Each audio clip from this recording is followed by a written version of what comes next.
अस्सलाम वालेकुम नाज़रीन, इन चेहरों और इनसे जुड़ी दास्तान से तो आप सभी वाकिफ़ होंगे। अगर फिर भी इनके बारे में कुछ जानना चाहते हैं तो ऊपर आई बटन में दिए गए लिंक से वीडियो देख सकते हैं।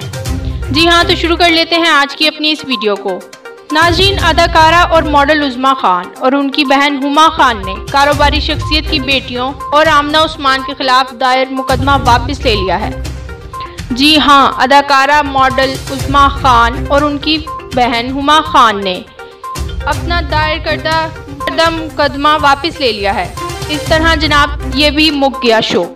ये है नया पाकिस्तान, पुराने से मिलता जुलता पाकिस्तान।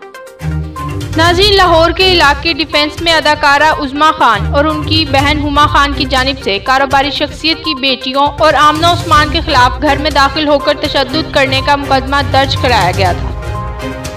कैंट कचहरी में पेशी पर उज़्मा और हुमा खान ने अदालत में दिए गए अपने बयान में इस FIR को गलत फहमी करार दे दिया। चूँकि मलिक रियाज के साथ 5 बिलियन की डील हो चुकी थी, तो उन्होंने फिर मौक़िफ़ कुछ यूँ इख्तियार किया कि तशद्दुद का वाक़या ही नहीं हुआ, किसी ने हमला नहीं किया, हालांकि सब लोग वीडियो देख चुके हैं।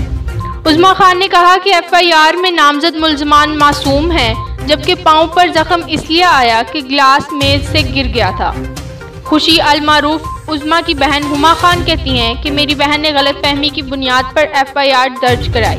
हसन नियाज़ी की पूरी गुफ्तगू इस वीडियो में सुनिए कि मामला कैसे ख़त्म हुआ। बिस्मिल्लाहिर्रहमानिर्रहीम। उज़्मा खान केस का आप सबको पता चल चुका हो। सबसे पहले मैं आपको बताऊं, इस केस में हमारी लीगल टीम का सिर्फ एक मकसद था कि उज़्मा को इंसाफ लेकर दें। और उज़्मा को हमने पहले दिन क्लियर कर दिया था कि किसी किस्म का डील, सेटलमेंट और इस तरह की जो लेफ्ट राइट की चीजें, इसका हम हिस्सा बिल्कुल नहीं बनेंगे और ना बने हैं।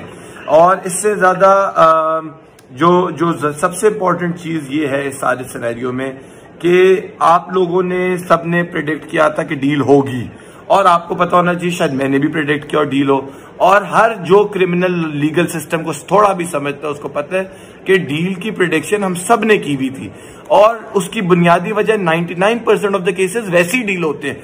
आपको याद होना चाहिए, भूलना नहीं चाहिए, हमारी मेमोरी शॉर्ट है। कसूर चाइल्ड अब्यूज केस हो, 70 बच्चों के साथ चाइल्ड अब्यूज का हुआ था मसला, कॉम्प्रोमाइज। कांजू केस में compromise, Shahrukh Jatoi case compromise, Youhanabad बंदे जला दिए compromise, model town case compromise, Salahuddin case compromise, Sahiwal case compromise, Tayyaba तशद्दुद केस कॉम्प्रोमाइज। आपको मैं बताऊं कि मैं CCP ऑफिस में था और मुझे पता ही नहीं था मेरे क्लाइंट उस टाइम बैठ के डील कर रहे थे, और मैं उनके लिए लड़ रहा था कि हमें इन्वेस्टिगेशन में पुलिस हमारे साथ ताउन नहीं कर रही। लेकिन इस सारे सिनेरियो के बाद मैं एक चीज बताऊं, मैंने होप लूज नहीं की, क्योंकि मुझे पता है आप और मैंने एक जबरदस्त काम कर दिया सारे केस में कि जो अनटचेबल्स थे, जो रियल एस्टेट जो स्टेट से बड़ा रियल एस्टेट था, वो उनको पता चल गया कि आइंदा गेट नहीं फलांगना, आइंदा दरवाजे नहीं तोड़ने, आइंदा लड़कियों के बेडरूम्स में ये गार्ड कल्चर प्रमोट करने नहीं जाना, औरतों के कपड़े नहीं खींचने, औरतों को पे जुल्म नहीं करना। इस तरह का एक प्रेसिडेंट सेट हो गया।